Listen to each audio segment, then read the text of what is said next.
Khusus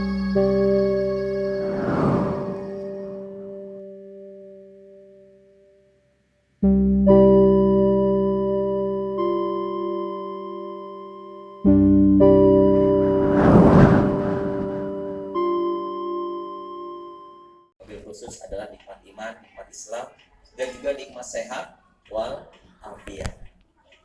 Alhamdulillah, ibu-ibu sekalian, karena nggak ada bapak-bapaknya, cuma satu nih ya lagi ngomong. Tadi saya lagi lihat tuh nggak ada bapak-bapaknya ya. Pengen balik aja tadi Bu Enda, nggak ada temen. Alhamdulillah ibu-ibu sekalian yang Allah Subhanahu Wa Taala. Saya baru balik dari Jogja tadi malam ya. Roadshow sekaligus jenguk ibu mertua, dan alhamdulillah pagi hari ini bisa ketemu dengan teman-teman yang insya Allah sehat walafiat. Sehat ibu ya? Serius sehat? Tapi kok saya ngeliat ada gestur yang lagi kurang sehat deh. Serius? Ini saya lagi ngeliat nih ada gestur yang lagi kurang sehat. Sehat ibu? Kalau sehat jawabnya ekspresif. Sehat? Sehat. Itu gak ekspresif banget ya. Sehat ibu? Alhamdulillah. Iya. Memang tidak bisa dipungkiri hari ini kita sama-sama bisa menyaksikan bahwa ada orang yang secara fisik kelihatan sehat, tapi ternyata secara psikisnya tidak sehat. Ya, jadi psikisnya sehat. Fisiknya sehat, tapi psikisnya kurang sehat. Jadi kalau misalnya kita lihat begini nih, ya, duduk, nyender gitu ya, itu kelihatan sehat. Kita lagi selesai acara, terus kemudian kita jalan bareng, kelihatan sehat, nggak kelihatan sakit begitu fisiknya. Lalu kemudian mungkin mau diajak jogging bareng, sehat juga gitu ya. Tapi pada saat di tengah perjalanan jogging, mulai tuh ketidaksehatannya muncul. Jeng-jeng gitu ya. Bisa pinjam duit kan? Buat apa? Beli token listrik habis. Kelihatan tuh. Ya, lalu kemudian boleh jadi kalau sesama bapak-bapak ya. Maaf nih Pak sebelumnya nih. Kenapa Pak? Iya, beras di rumah habis. Ya, hari ini belum ketemu mau makan apa? Allah. Beras, oke? Dan kemudian Bapak Ibu sekalian, ibu-ibu semua, di antara yang menyebabkan ketidaksehatan secara psikis adalah, saya sebutin salah satu contoh sebabnya, himpitan ekonomi. Setuju? Setuju nggak? Setuju ya? Himpitan ekonomi. Ternyata ibu-ibu sekalian, saya menyaksikan hari ini bahwa masalah himpitan ekonomi ini itu tidak bisa dianggap biasa-biasa saja. Ibu-ibu boleh cek ya, bahwa ternyata di kantor urusan agama bahkan di pengadilan tingkat perceraian di masa pandemi ini itu tinggi. Salah satu sebabnya adalah ekonomi. Ya, bahkan bukan cuma dengar, bukan cuma lihat, tapi berinteraksi langsung. Ada istri yang minta cerai gara-gara disebabkan suaminya udah gak gajian 3 bulan, kemudian minta cerai. Keren nggak? Memalukan. Wong rumah tangga sudah 20 tahun baru diuji 3 bulan minta cerai. Lalu kemudian ibu sekalian, banyak lagi yang diuji dengan yang namanya pinjol. Apa? Pinjol itu bikin gak sehat loh. Itu bikin sakit secara psikis dan pada akhirnya juga berimbas pada sakit secara fisik. Ya, ibu-ibu sekalian, saya lagi-lagi bukan cuma dengar, bukan cuma lihat, tapi berinteraksi langsung dengan orang yang hari ini Allah uji dengan ketidaksehatan secara ekonomi. Pinjol sebut saja. Makanya hari ini kok rasa-rasanya di HNI kita nggak kepengen berhenti begitu. Kenapa? Karena begitu banyak masyarakat yang ada di sekitar kita yang harus kita bantu sehatkan fisiknya, yang juga harus kita bantu sehatkan psikisnya, bahkan termasuk di dalamnya adalah sehatkan ekonominya. Jadi saya susah untuk berhenti. Kadang-kadang kalau ada godaan untuk udah gak usah PCA, kadang-kadang kalau ada godaan itu udah gak usah keluar rumah. Ya, di rumah aja insya Allah dapat uang begitu ya, itu segera bangkit begitu. Dan kita tidak ingin banyak saudara kita yang hari ini mengalami himpitan ekonomi dan tidak bisa keluar dari permasalahan itu. Ibu-ibu sekalian, Allah Subhanahu Wa Taala, saya sampai kaget bahkan ada seorang bapak yang berani pinjol sampai 30 titik. Saya tanya, buat apa Pak? Buat makan, buat menafkahi anak dan istri. Istri Bapak tahu nggak? Enggak Pak. Istrinya tahunya itu, yang tahunya ternyata rumah mau disita dan ternyata pinjamannya nggak cuma pinjol, tapi pinjamannya juga pada bank. Bank dalam tanda kutip bukan bank yang resmi ya, bank abal-abal. Begitu. Dan akhirnya rumah mau disita baru istrinya tahu. Ya, ibu-ibu sekalian, saya mau tanya, kalau itu ternyata istrinya adalah ibu-ibu, suami ibu-ibu sekalian, terlalu banyak alasan. Alasannya ada aja. Ya, Aduh, lagi gak enak badan, lagi capek, lagi gak semangat.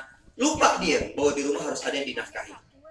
Dan akhirnya dia mengambil jalan pintas. Jalan pintasnya ini ngeri banget. Ngeri banget gitu. Apa itu? Bermain dengan pinjaman demi pinjaman. Ibu-ibu sekalian, dan akhirnya saya mencoba untuk mencari tahu apa sih yang menjadi sebab orang gampang sekali minjem atau gampang sekali ngutang. Salah satu sebabnya adalah jiwanya lemah. Apa? Jiwanya lemah. Dia senantiasa menjadikan manusia, dia senantiasa menjadikan makhluk sebagai pilihan pertama dan utama untuk dimintakan bantuan dan pertolongan.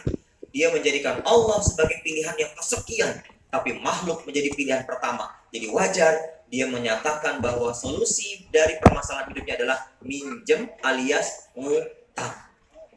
Ibu-ibu sekalian, ada salah seorang ibu, ini ibu-ibu ya, saya sebutnya ibu-ibu karena banyak kan ibu-ibu dan ternyata ibu-ibu juga beda yang ketemu dengan masalahnya. Tapi keren, ibu-ibunya yang tangguh dan suaminya, maaf banget, saya juga agak tersinggung gitu ya, rada melehoi.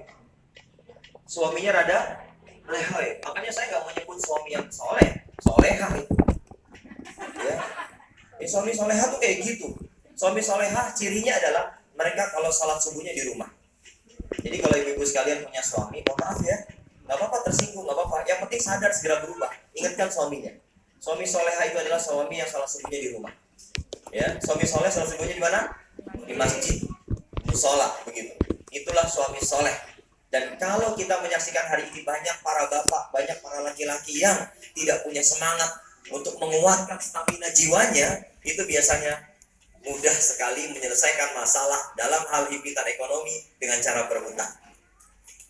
Ibu-ibu sekalian yang dimuliakan Allah Subhanahu wa taala, alhamdulillah Allah berikan kemampuan kepada saya dan keluarga berkat HNI juga begitu ya, orang yang datang ke rumah untuk bisa dibantu melunasi hutang. Macam-macam angkanya. Dari yang mulai cuma 2 juta, ya udah nih lunasin. Lalu sampai angka 40 juta, ya udah lunasin begitu. Tapi kan saya ada syarat. Kalau mau dibantu ada syaratnya. Apa syaratnya? BPKB? Bukan. Apa syaratnya? Sertifikat rumah? Bukan. Syaratnya saya kasih pertanyaan. Satu pertanyaan. Apa itu? Yang pertama adalah saya tanya, Pak, berapa tahajudnya dalam seminggu? Berapa kali? Pasti kedodoran. Kalau sudah kedodoran nggak bakal saya kasih pinjam. Bukan saya kasih pinjam, bahkan udah saya ikhlasin aja udah. Gitu. Kalau tahajudnya kedodoran, ini salah satu contoh ibu-ibu sekalian, jiwanya lemah. Gampang banget deh hari ini. Mau dikasih cara mudah untuk beraksi dalam sebuah usaha, dalam sebuah bisnis, kalau jiwanya lemah, nggak akan bisa dikerjain. Dia akan merasa yang mudah pun selamanya akan jadi susah, terus-terusan jadi susah. Kenapa? Karena jiwanya lemah. Orang yang jiwanya lemah senantiasa menjadikan Allah bukan pilihan pertama, bukan pilihan utama, bukan pilihan prioritas untuk kita cari solusinya. Karenanya kenapa Bapak Ibu sekalian itu? Saya minta kepada Allah. Ini kan akan pakai gini nih. Tes, jelas? Jelas ya? Nggak usah pakai ini ya Bu ya? Iya. Enggak, saya sini. Saya dekat banget. Jadi Ibu sekalian, orang-orang yang jiwanya lemah, orang-orang yang mentalitasnya lemah, itu dikasih cara mudah sekalipun akan jadi susah terus-menerus. Kenapa? Karena jiwanya lemah. Dia nggak punya semangat, dia nggak antusias. Maka wajar rezeki itu tidak antusias mendekati kita.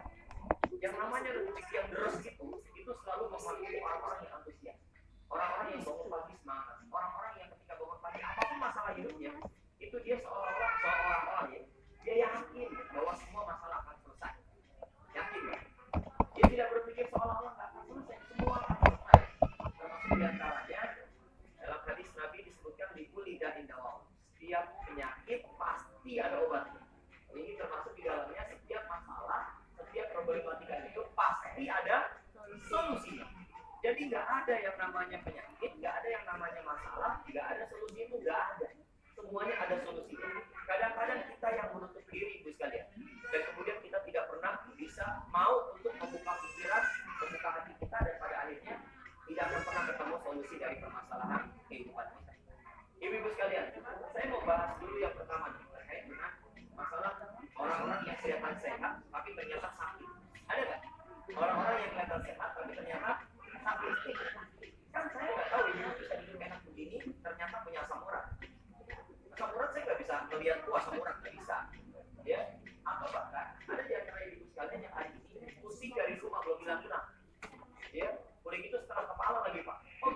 diagnosis enggak, Pak. Saya ada yang gitu ya. Tapi cuma ngerasa itu sakit banget. Atau bahkan yang duduknya kelihatan sudah kelihatan gak nyaman nih. Dan sebentar geser. Dan sebentar geser. Pinggang. Iya. Kelihatan kalau dari wajah. Waduh, kawan ya. Kalau dari wajah, kelihatannya biasa-biasa aja. Tapi kalau sudah mulai gestur, itu bisa kita lihat. Gitu.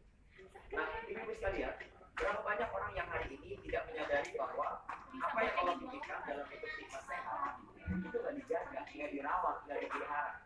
Yang ada adalah dia justru abai dengan apa yang Allah titipkan berupa nikmat sehat. Dia abai, sehingga yang terjadi ibu sekalian, saat sehatnya melekat, justru dia bersemangat maksiat. Jadi saat sehatnya masih melekat, dia bersemangat maksiat.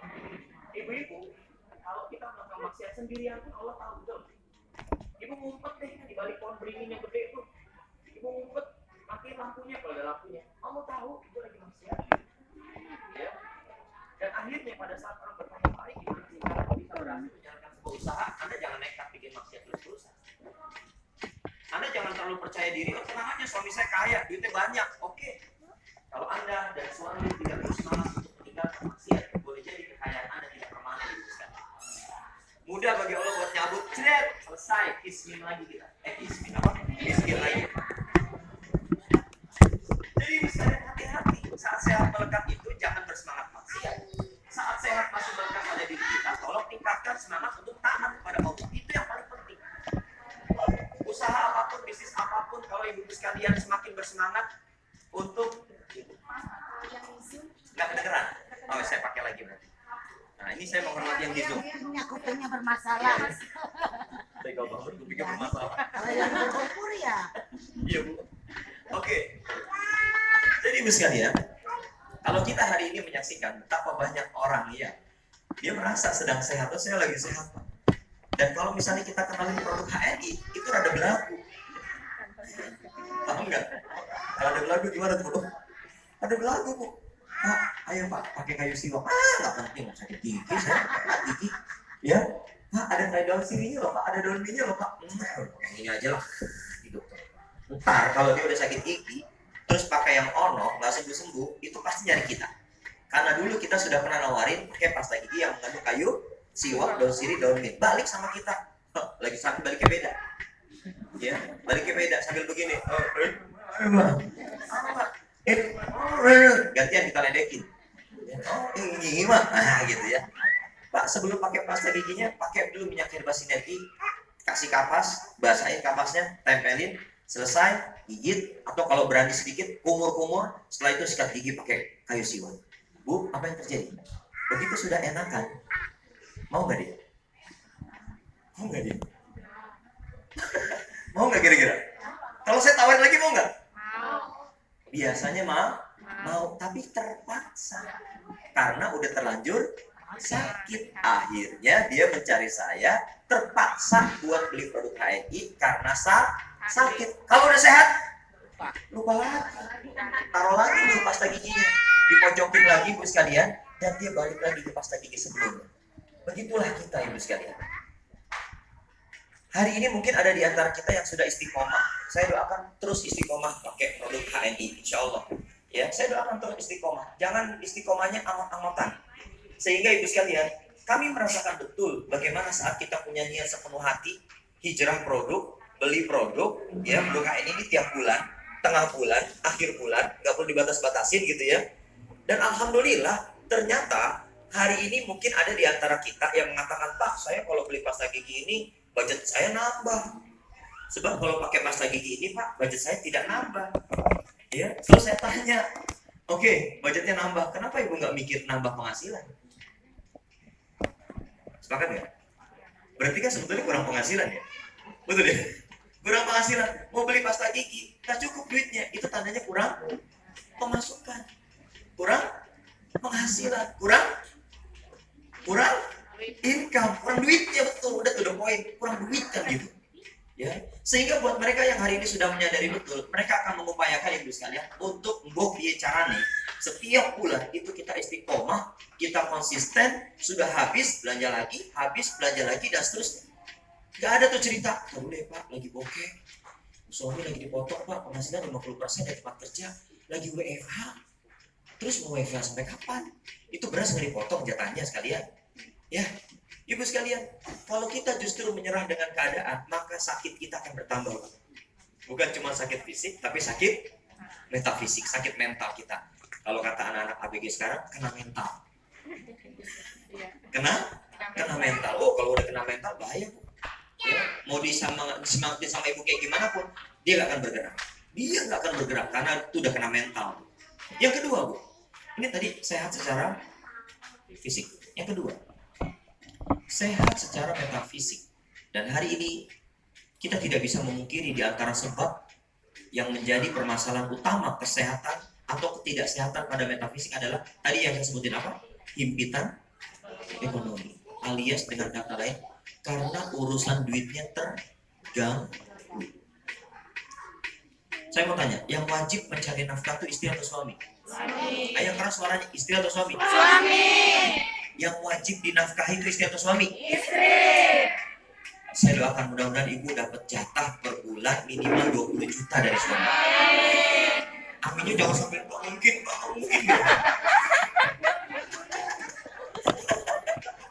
Mungkin ada yang bilang, buru-buru mau 20 juta. Suami saya aja penghasilan 10 juta per bulan, gitu.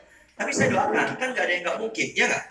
Gak ada yang gak mungkin. Saya yakin banget kalau ibu-ibu yang dapat jatah 20 juta per bulan dari suami, saya yakin insya Allah peluang yang ibu dapatkan adalah peluang kebaikan yang bertambah. Ya, bukan malah ikut arisan sana sini, arisan. Ya. Begitu sampai di rumah, suami pulang kerja, jatah bulanan udah ditambah 20 juta per bulan, menunya gak berubah. Hati-hati Bu, tempe juga bisa bikin stroke loh.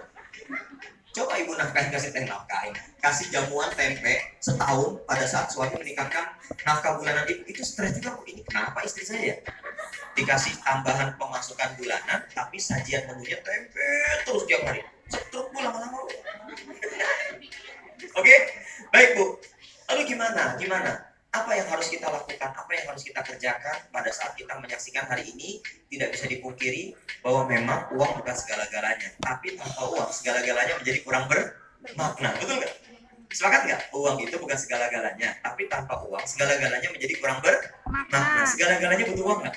Butuh. Serius, betul nggak? Butuh ya? Sekarang kalau saya tanya, ibu-ibu kalau ditanya nih, pengen punya pendapatan yang besar, sedang, atau kecil aja? Atau mungkin di ruangan ini ada yang bermunajat kepada Allah, doa sama Allah, ya Allah, jadikanlah hamba orang miskin ya Allah. Ada nggak? Loh, siapa tahu, biar hisapnya ringan, ya kan? Nggak banyak yang dihisap karena miskin gitu, ya. Ibu-ibu sekalian, surga aja boleh kita minta, apalagi sekedar kita minta jadi orang kaya, ya nggak? Ayo sama-sama baca doanya. Allahumma ini as'aluka fi 1 miliar ridho kawal jannah wa na'udzubika min sakhatika wan nar. Ulangin.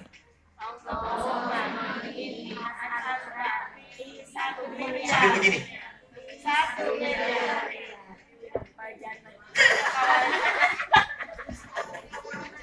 Oke Bu. Jadi begini. Saya minta ya Allah, pantaskan ya hamba ini jadi bendaharamu di dunia. Punya penghasilan per bulan minimal 1 miliar per bulan Bu. Ya, dan kemudian engkau ridho hamba masuk surga gitu. Dan kemudian dijauhkan dari api neraka Bu. Ya nggak? Kepengen nggak ibu sekalian? Allah, kepengen banget ibu sekalian. Masalahnya adalah hari ini ibu, saat kita dihimpit dengan masalah ekonomi, kita senantiasa dihadapkan dengan pekerjaan-pekerjaan yang kepengennya praktis dan cepat berhasil. Ya, mohon maaf ya. Saya nyaksiin ibu-ibu sekalian, ada suami baru di PHK, dapat pesangon. Lalu kemudian dia sharing sama istrinya. Bunda, gimana ya? Anda sudah tidak kerja sekarang. Salah ya? Ayah sudah tidak kerja. Ayah dapat pesangon, ya. Dapat pesangon. Kira-kira gimana ya agar kita nggak usah kerja dan kita punya penghasilan? Bu, dapat pesangon itu kan karena suami sudah bekerja puluhan tahun di sebuah perusahaan. Begitu akhirnya resign atau di-resignkan oleh perusahaan, ya kan berarti nggak ada penghasilan lagi dong. Akhirnya dia dapat, sebut saja angka 150 juta. Lalu kemudian dia sharing berdua nih. Masalahnya saya ini cuma berdua, nggak minta pendapat sama orang yang sudah expert dalam dunia bisnis. Ya, Akhirnya ibu sekalian, apa kata istri? Iya. Gimana ya enaknya ya supaya ayah udah gak kerja. Tapi kita punya pesangon, kita punya duit loh 150 juta sekarang. Nih, enak banget megang duit 150 juta. Padahal bagi yang sudah sering megang, biasa aja tuh, ya beda. Segini doang, 150 juta. Biasa aja tuh. Tapi buat yang belum pernah ngekol, uang 150 juta itu luar biasa. Apalagi kalau ibu lu tukerin sama 5 ribuan, banyak. 50 juta tukerin sama 5 ribuan, banyak banget. Dan ternyata Bu, nih salahnya nih ya. Mereka berpikir instan. Yang tadinya berangkat pagi pulang sore, pada saat dia ingin beralih kepada dunia usaha, dia berpikir instan. Gimana caranya? Saya nggak usah kerja, sementara uang kerja buat saya. Ya kalau gitu ya, titipin aja ya ke teman bunda. Oh gitu, teman bunda usahanya apa? Itu ya, soal sepatu. Ya, misalnya, soal sepatu ya, biar kita gedein usaha teman bunda aja deh. Akhirnya uang itu dititipin 50 juta, jepret, tinggal berapa? Tinggal 100 juta. Berhasil usahanya? Berhasil? Harapannya dapat 2. 1, bagi hasil tiap bulan. 2, modalnya dibalikin. Ternyata bagi hasilnya cuma 3 bulan. Bulan keempat nggak dapat bagi hasil. Ada yang lainnya dapat gigit jari. Ya, bulan keempat modal udah mulai tiris karena kepake sama temennya. Bulan kelima habis. Bulan keenam nagih. Begitu ditagih, galakan siapa? Galakan yang minjem daripada yang minjemin, Bu. Akhirnya mulai itu tanda-tanda gejala stres. Tinggal 100 juta. Gak mungkin kan 100 juta ini gak dipakai, kan buat makan. Akhirnya dipakai lah buat makan, Bu. Dipakai buat makan, dipakai buat bayar listrik, dipakai buat biaya kuliah, biaya sekolah anak. Habis. Bu, saya mau tanya. Ada gak dalam pikiran ibu hari ini memulai usaha, pengen dapetin hasil, lalu kerjanya kepengen leye-leye aja, Bu? Leye-leye itu apa ya? Santai-santai. Kita pengen santai-santai, terus tiap hari ketibanan durian montong. Mau, Bu? Saya emang gak mau. Ya, kalau tiap hari makan durian montong, oke lah. Tapi kalau ketibanan durian montong sekali pun, saya gak mau. Ya, saya mau tanya, Bu, ada nggak yang kepikiran hari ini, saat ibu duduk-duduk hari ini, kepengen banget uang kerja buat kita, Bu. Dan kemudian kita tidak bekerja, tapi ada hasilnya. Mau nggak? Oh, saya mau asli. Biarkan uang kita bekerja, tapi kemudian kita dapat hasil. Pertanyaannya, apakah ujuk-ujuk langsung ada hasil? Gak ada, Bu. Saya menyaksikan orang yang, nih saya ceritain ini konkret lagi nih ya, orang yang modal bisnisnya besar, sebut saja angka sampai 10 miliar, lalu kemudian dia dapat untung, katakanlah 0,5 miliar per bulan, keren nggak? Oh, mungkin belum nyambung ya. 10 miliar modalnya, tiap bulan dapat untung 0,5 miliar, keren nggak? Ibu mau? Mau kayak gitu? Pertanyaannya, ibu punya modal 10 miliar? Itu masalah, Bu. Ya, hari ini kita mau doang, mau dengan hasilnya dong, mau modalnya ada 10 miliar, gak ada. Kenapa nggak nanya saya? Kenapa nggak nanya para leader? Gimana ya Pak? Saya cuma punya uang 1 juta Pak. Bisa, Bu. Mau modalnya gabung cuma 30.000, masih lebih. Tinggal 970.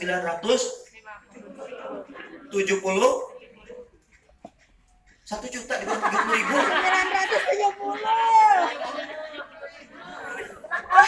Tuh, bingung kan? Gimana mau punya uang banyak gitu ya? Jadi Bu sekalian, oke lah. Kalau ada di antara kita ingin dapat penghasilan besar tiap bulan, tapi diawali dengan modal yang kecil, kan ini jauh lebih menarik daripada kita bikin usaha, modalnya kudu besar. Emang sih penghasilannya besar, tapi resikonya juga jauh lebih besar. Ada nggak di tempat ini yang begini, Bu? Dibilang sama tetangganya, Jeng, kok kamu kelihatan wajahnya nesu banget sih gitu. Terus bilang begini, aku rugi bisnis di HMI. Itu rugi. Modalnya berapa M? 30.000.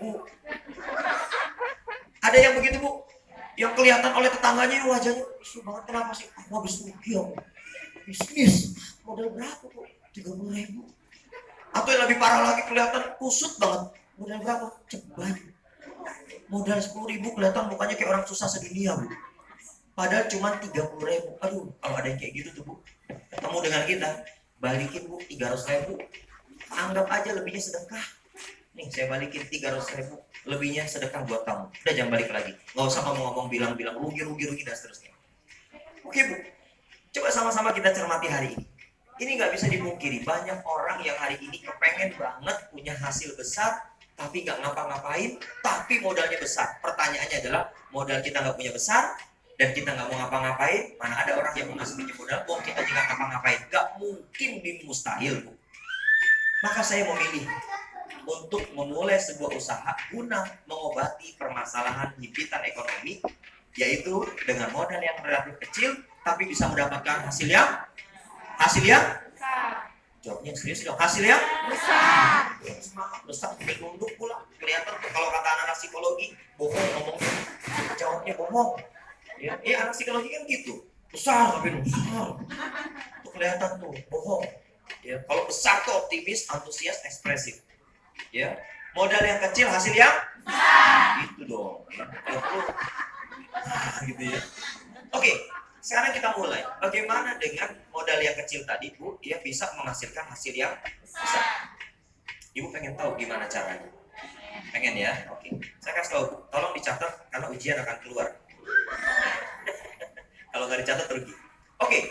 Caranya adalah, Ibu sekalian, caranya adalah kalau kita betul-betul ingin memiliki penghasilan besar dengan modal yang kecil, caranya adalah Ibu kudu siap untuk jadi pelayan. Apa, Bu? Ulangin, kudu siap jadi pelayan. Siapa yang jadi pelayan? Siapa yang jadi pelayan? Saya pelayan. Saya pelayan. Buat siapa? Buat calon mitra-mitra saya. Sayalah pelayannya.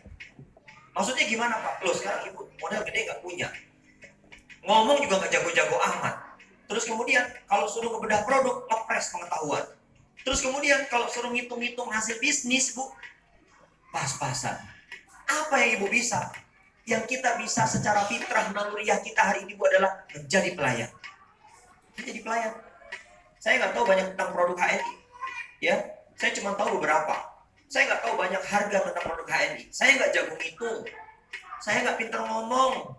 Penampilan biasa-biasa saja. Kalau ketemu kendaraan juga biasa-biasa saja. Bahkan naik angkot, bahkan jalan kaki, bahkan sambil nenteng-nenteng kresek. It's okay, nggak ada masalah. Bisnis yang menarik adalah dimulai dengan apa yang bisa kita kerjakan. Dan saya cuma bisa mengerjakan, yaitu melayani. Jadi pelayan. Hari pesan minyak herba sinergi. Siap, Pak? Sebentar ya, Pak? Kok sebentar? Itu aja, Pak. Jangan, Pak. Itu contoh. Saya nggak enak mau bilang botol kosong. Ya karena saya cuma bisa majang botol kosong. Saya cuma bisa majang botol kosong. Dari mana botol kosongnya? Dari mentor saya. Saya datang ke rumah mentor saya, bilang sama istri beliau, Mbak, kalau ada botol yang udah nggak kepake, jangan dibuang. Buat apa, Pak Ari? Buat saya. Buat apa? Buat saya pajang di rumah. Yang penting kelihatan strong. Ya nggak? Walaupun isinya kok nggak ada masalah. Begitu orang pesan minyak herba sinergi, saya kasih nggak? Nggak mungkin dong, kan botol. Terus saya harus ngomong apa? Maaf, Pak, ini botol kosong. Jadi kamu jualan botol kosong, Ri? Bukan, Pak. Saya jualan minyaknya, Pak. Bapak mau beli? Ini contoh, Pak. Jangan yang ini ya, Pak. Saya nggak bilang botol kosong. Ini contoh. Nanti kalau Bapak ambil, nggak ada lagi contohnya, Pak. Mana sih kamu, Ri? Kira-kira saya boleh minta uangnya dulu nggak? Kan saya pelayan, kurang ajar pelayan kayak gitu ya. Pak, produk belum dikasih, begitu diminta. Aduh, ini kurang ajar nih pelayan kayak gini nih. Apa yang harus saya kerjakan? Bapak tunggu aja di rumah. Nanti saya antar MHSC ke rumah Bapak. Lihat wajah saya. Meyakinkan nggak? Meyakinkan. Padahal lagi susah. Meyakinkan seperti tidak orang susah. Kalau udah susah, tolong jangan malah ditambah dengan wajah Anda yang nggak enak dilihat. Kelihatan lagi susah. Orang jadi nggak semangat beli produk sama kita. Khawatir, takut, cemas. Jangan-jangan ini produk nggak berkualitas. Jadi walaupun saya lagi susah, lagi bokeh, gitu ya, nggak usah nunjukin wajah bokehnya. Pak, Bapak tunggu di rumah. Nanti saya antar datang ke rumah Bapak. Bapak tunggu di rumah aja ya, saya antar, Pak. Bismillah, naik sepeda dari Taman Wisma Asri, ada yang tahu? Taman Wisma Asri sampai ke Villa Indah Permain, tempat mentor saya. Naik sepeda itu, Bu, itu saya powerful. Naik sepeda nggak sambil merenung, nggak sambil tunduk begini. Ya Allah, hidup kok begini. Ada pesanan cuma 1 biji, ya, ngambilnya jauh, nggak begitu. Udah gitu nabrak jebret, ya Allah, makin nggak enak ternyata hidup, ya Allah, ya. Mati aja, Pak, kalau gitu. Ya, saya ngambil pesanan, itu semangat, Bu. Naik sepeda mini warna oranye. Sepeda mini warna oranye, Bu. Ada keranjangnya. Ya, wah saya semangat. Padahal pesanan cuma satu botol, Bu. Dapat untung nggak saya? Dulu harganya 28.000, saya jual berapa? Dulu 45 harganya, saya dapat untung berapa? Berapa Bu? 17.000. Saya dapat untung ya, berapa?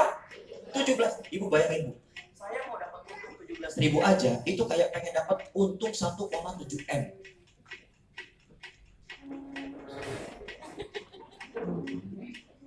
Wes, sampai di rumah mentor saya, punya duit saya? Kagak punya.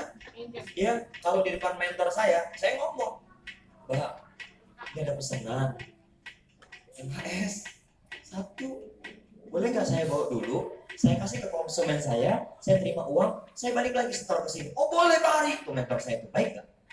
Baik banget. Cuma 1. Kalau 100 botol mungkin nggak dikasih. Ya, kalau 1 mah dikasih. Wah kasih. Wah saya bawa dulu ya Mbak ya. Iya Pak Ari silakan. Wah tahu nggak baliknya gimana? Nunduk saya. Bismillah. Mudah-mudahan jadi omset gede. Gitu Bu. Lagi teraniaya saya. Ya nggak? Gua mau beli es tebu aja kagak bisa. Karena untungnya belum saya terima yang 17.000. Ya nggak? Itu ngeliat tukang es tebu di Villa Indah main di lapangan. Ini. Nah, ya. Bisa beli. Ya, tapi kalau saya semangat, wah, sampai di depan rumah konsumen saya, standarin sepeda, cek. Assalamualaikum. Ayo Mas, udah dari? Udah Pak, alhamdulillah. Ini Pak, bayar deh tuh 45.000, jebret. Saya terima 45.000, untung buat saya berapa? 17.000. Langsung saya pakai? Enggak, kantongin dulu. Balik lagi Bu, Bu. Assalamualaikum Mbak, mau setoran? Udah laku Bari? Udah Mbak, setoran 28.000, dapat kembalian 17.000. Semangat saya, balik lagi. Wah. Semangat melayani meskipun hanya 1 botol. Saya mau tanya, orang yang saya layani ini 1 botol, sekarang jadi leader nggak? Jadi orang hebat nggak di HNI? Hah? Jadi nggak? Sekarang udah camat Bu. Bukan calon mati, udah meninggal. Saya kecewa, saya sedih. Enggak Bu, emang udah takdir Allah meninggal. Terus gimana dong Pak Ari? Gak ada lagi yang beli. Oh kata siapa? Semangat melayani harus diiringi dengan semangat meyakini. Meyakini apa? Meyakini bahwa produk yang selama ini Anda pakai dari HNI, bahwa produk yang Anda gunakan untuk Anda dan keluarga itu betul-betul memberikan manfaat. Jadi Anda yakin bahwa produk ini banyak manfaat buat kita dan keluarga. Produk ini kalau kita ceritain ke orang lain, orang-orang di sekitar kita pasti diminati. Yakin nggak? Yakin. Jangan duduk dong jawabnya. Yakin nggak? Yakin. Masih di bawah gitu kan. Penasaran saya nih. Yakin nggak ibu sekalian? Yakin ya. Jadi produk yang selama ini sudah ibu pakai, yakin nggak akan memberikan manfaat buat orang lain di sekitar kita? Yakin ya? Kalau sudah yakin Bu, alasan apa lagi yang membuat ibu tidak ingin membuka mulut bercerita kepada mereka dan bahkan sebanyak mungkin orang yang kita jumpai? Alasan apa lagi? Nggak ada kendaraan Pak, punya kaki nggak? Punya Pak, ya udah keliling. Itu kendaraan yang lokasi, nggak pakai bensin pulang. Betul nggak? Tenaga doang. Pakai tenaga doang. Tinggal mau digerakin, jalan tuh dia. Kan ada puterannya di situ. Ya, ada puterannya. Anda mau muter berapa jam? Puter tuh, tret. Jalan itu litik kan gitu. Ya, itu mainan anak-anak. Tapi kan kita bukan mainan, ya nggak Bu? Kita ini adalah makhluk Allah yang sangat istimewa, yang sangat spesial. Kalau cuma sekedar manfaatin kaki dan mulut, bisa kita? Ya nggak? Bawa itu produknya, ceritain kepada sebanyak mungkin orang. Jadi semangat melayani harus diiringi dengan semangat meyakini produk HNI memang memberikan manfaat banyak buat kita dan keluarga kita dan juga buat masyarakat kita. Berikutnya, semangat melayani harus juga diikuti dengan semangat keberanian, Bu. Jadi di samping kita yakin nih dengan produk, harus berani, Bu. Saya mau tanya, Ibu kalau ketemu manusia berani nggak? Berani. Berani nggak, Bu? Berani. Kalau ketemu makhluk halus berani, Bu? Jangan-jangan selama ini kenapa kok mitra nggak nambah-nambah yang Ibu prospek makhluk halus? Bukan makhluk kasar. Manusia itu makhluk kasar, Bu. Kalau diginiin sakit terasa. Makhluk halus nggak terasa. Jangan-jangan selama ini yang Ibu kenali produk HNI dan pangkatnya nggak naik-naik dan omsetnya nggak nambah-nambah, jangan makhluk halus. Gitu. Ibu Tahu ya deh ya. begitu di share makhluk halus yang jawab. Ya, Ibu dapat bonusnya halus. Ya, alias halusinasi. Ya, kelihatannya gede, bayangannya gede, ternyata nggak ada isinya. Bu, sadar Bu, segera sadar. Saya minta segera sadar. Yang harus kita temuin siapa? Dengan semangat apa? Melayani. Landasannya apa? Yakin dengan produk yang kita bawa. Landasan berikutnya apa? Berani, Bu. Kita ketemu siapapun berani. Ngapain juga takut? Iya nggak? Toh demi kebaikan diri kita sendiri kan, Bu. Saya mau tanya, Bu, kalau suami ibu keliling hutang, terus kemudian nggak mau usaha, terus kemudian tetangga kita bilang, kasihan ya, itu suami Bu si Fulana tuh kasihan banget. Tiap hari kasihan banget, kelihatan banget tuh bocah-bocahnya ke kurus kering. Ya, tuh kelihatan tuh apa namanya? Pulsa listriknya nebeng dari sebelah. Ya, makanya jam segini udah mati karena tetangganya udah berangkat kerja dimatiin deh. Ya, Bu, kepengen nggak ibu punya suami yang dikasihin sama lingkungan? Kepengen nggak? Tolong jawab dengan jujur, kepengen nggak? Ada yang kepengen, dari dalam hati kecilnya, saya pengen banget, Pak. Makanya suami saya kerjanya adalah buka rekening baru, Pak. Buat apa? Terima sumbangan.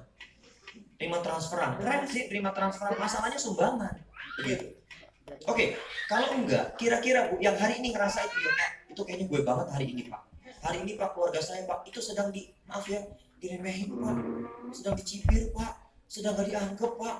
Bukan sama orang lain di luar dari keluarga saya, keluarga sendiri bahkan hari ini gak nganggap saya, Pak. Saya masih ada, Pak. Bukan udah gak ada, masih hidup, tapi dianggap seperti udah mati, gitu. Ada yang ngerasa, Bu? Gak usah dijawab. Cukup dalam hati aja. Silakan Anda jawab dengan keras. Gue banget itu, Pak. Jawab dengan lantang, Ibu sekalian. Iya, Pak. Itu saya banget, gitu. Bu, pertanyaannya, mau sampai kapan? Mau sampai kapan kita ngerasain kayak begitu? Mau berapa tahun lagi, ibu-ibu, kayak begitu? Indikatornya gampang, setiap kali pergantian tahun, nggak ada yang kita rasa ada perubahan dalam diri kita kecuali semakin nambah uban, kecuali semakin kelihatan fisik semakin loyo, begitu. Nggak ada yang bisa kita banggakan di hadapan Allah, apalagi manusia. Mau sampai kapan? Boleh jadi kita hari ini ngelihat ada di lingkungan kita, ibu sekalian, orang yang ya Allah, teman majelis taklim kita, teman majelis taklim ibu-ibu, yang kalau ada sumbangan lewat, Bu, wah di nomor 1, mana sini, berapa angkanya, 5 juta, udah gak usah dikelilingin, saya aja, nih. Bu kepengen gak jadi orang kayak gitu? Apa ibu masih kepengen jadi orang yang keliling-keliling buat proposal? Gak mau ya, Bu? Ada panti asuhan, ini butuh support buat menyambut Ramadan, berapa yang dibutuhin? 10 juta, 10 juta, tolong jangan dikelilingin lagi. Tolong jangan dikeliling lagi. Kenapa? Saya yang mengcover 10 juta itu. Jebret, udah stop. Cukup, cukup. Oke. Ibu kepengen kayak gitu, Bu? Kira-kira bisa diwujudkan nggak ya? Ibu yakin bisa diwujudkan? Saya kok nggak yakin ya. Gimana ceritanya pangkat manajer bisa ngelakuin kayak gitu? Nggak mungkin, Bu. Kalau ibu pengen mau lakukan seperti itu, maka ibu harus realistis. Ibu harusnya bilang sama saya, Pak, hari ini pangkat saya masih manajer. Oke, Jer. Kalau gitu saya rubah. Kita masih manajer. Ya, oke, Jer. Kalau gitu saya akan rubah. Karena setiap capaian yang ada dalam kepala kita harus realistis. Harus realistis. Saya sedang tidak mendongeng, Bu. Saya tidak sedang mendongeng. Saya sedang bercerita kepada ibu sekalian bahwa realita ini ada di lingkungan hidup kita, di sekitar rumah kita, Bu. Ada loh orang-orang yang bahkan sudah punya keluarga gitu ya, itu masih dikucilin, Bu. Terus kemudian kalau kita cerita sama saudara dekat kita, bahkan kita diremehin, Bu. Kenapa? Kayak ngelihat nggak mungkin kita bisa gitu. Tapi saya ingin ingatkan, Bu, biarin orang nggak percaya sama impian-impian kita. Biarin orang nggak percaya sama suami ibu. Biarin orang nggak percaya sama impian ibu di HNI. Nggak ada masalah. Toh saat ibu susah, orang itu juga nggak peduli kok sama ibu, betul nggak? Terus siapa yang harus peduli sama diri kita sendiri? Makanya Allah sudah sebutkan dalam Quran, kalau kita pengen berubah, maka kita dulu yang berubah. Jangan ngarepin orang lain yang ada di sekitar kita yang bisa merubah hidup kita. Nggak bisa, Bu. Para leader yang ada di HNI nggak bisa merubah ibu-ibu sekalian jadi orang kaya di sini, nggak bisa. Kenapa? Karena kita bertugas untuk memberikan intuisi kepada ibu sekalian supaya intuisinya bergerak gitu. Bolehlah hari ini ibu sekalian masih dianggap kere, nggak apa-apa, nggak ada masalah. Saya juga bangga kok dibilang kere. Ya kan, tapi saya tambahin, saya adalah orang yang kreatif. Apa kreatif? Meskipun kere, tetap aktif. Tepuk tangan dong, Bu. Silakan tepuk tangan, gak apa-apa ya. Jadi misalnya orang bilang, masih kere nawarin bisnis, gak apa-apa. Yang penting ibu tetap aktif. Tadi Bu Enda sambutan kan, yang penting gerak gitu. Bu Enda, saya kok tiap hari rajin gerak, gak ada yang daftar. Ibu geraknya gini-gini doang. Bukan itu yang dimaksud gerak. Gerak yang dimaksudkan itu adalah ibu sekalian mau berani ketemu dengan manusia, ketemu dengan orang, ketemu dengan dengan teman kita, tetangga kita, siapapun mereka, yang penting adalah manusia berani. Assalamualaikum Bu. Sudah pakai pasta gigi herbal hari ini Bu? Belum? Ibu mau pakai enggak? Enggak. Dasar ibu pelit, udah. Jangan begitu, ya. Itu yang ada diblokir besok tetanggaan tuh. Segera temboknya ditinggiin lagi, jangan ketemu sama ibu itu. Ngeri begitu ya. Baru cerita gitu doang ditawarin nggak mau, langsung diblokir. Yang lewat WA, Assalamualaikum Bunda Soleha. Waalaikumsalam. Bunda apa kabar tuh? Kalau mau nyapa begitu Bu. Bunda apa kabarnya? Jangan langsung ibu. Udah sikat gigi belum hari ini? Ibu pas lagi mandi nggak hari ini? Jangan. Assalamualaikum Bunda, apa kabar? Anak-anak sehat ya Bunda? Sehat. Bapak anak-anak sehat-sehat. Orang tua sehat? Sehat. Begitu Bu. Nyapa tuh begitu. Kalau perlu berapa kali paragraf tuh nggak ada cerita tentang produk Bu. Nggak ada. Ini gara-gara hari ini ibu sekalian nggak dapat pengetahuan yang benar, kebelet mulu. Akhirnya ngomong produk, nge-share produk. Baru dicemplungin ke room nggak jelas, ke room nggak jelas. Ke room baru langsung nyemplungin, ayo beli, ayo beli. Siapa yang mau beli? Anda juga belum dikenal sama orang room itu, nggak sopan. Terus gimana dong caranya? Kalau itu online, tadi saya bilang, Assalamualaikum, kasih emoticon senyum. Jangan pakai kacamata hitam, hati-hati. Assalamualaikum, kacamata hitam. Atau Assalamualaikum lagi, gitu. Jangan, ya. Yang benar emoticonnya. Ini strategi kita, Bu. Pada hal-hal yang sangat sederhana. Assalamualaikum, kasih emoticon senyum. Cerap, apa kabarnya Bunda? Kasih emoticon lagi ganti, jangan sama, jangan monoton. Kan senyum banyak tuh, ya enggak? Ada yang kelihatan gigi, ada yang enggak kelihatan gigi, ya kan? Kasih lagi. Gimana kabarnya anak-anak? Sehat semua, sehat. Anak bapaknya anak gimana? Sehat, sehat. Alhamdulillah. Iya deh saya. Doain Bu. Alhamdulillah, mudah-mudahan di waktu duha ini rumah tangga Bunda semakin sakinah, mawaddah, warohmah, makin sejahtera. Pernah nggak ngelakuin kayak gitu? Mana yang pernah terima tangan? Ibu ya Bu? Berapa sering Bu? Kadang-kadang. Deket-deket aja. Yang ibu belum kenal berani nggak? Oh iya, masalahnya belum kenal, belum punya nomor. Oh iya benar juga ya. Oke, kita mulai dari yang ada dalam kontak handphone kita. Bisa ya kayak gitu ya. Assalamualaikum. Tanya dulu kapan? Bu, terus kira-kira enaknya masuk dari mana? Masuknya dari mana kira-kira? Dari yang dia suka.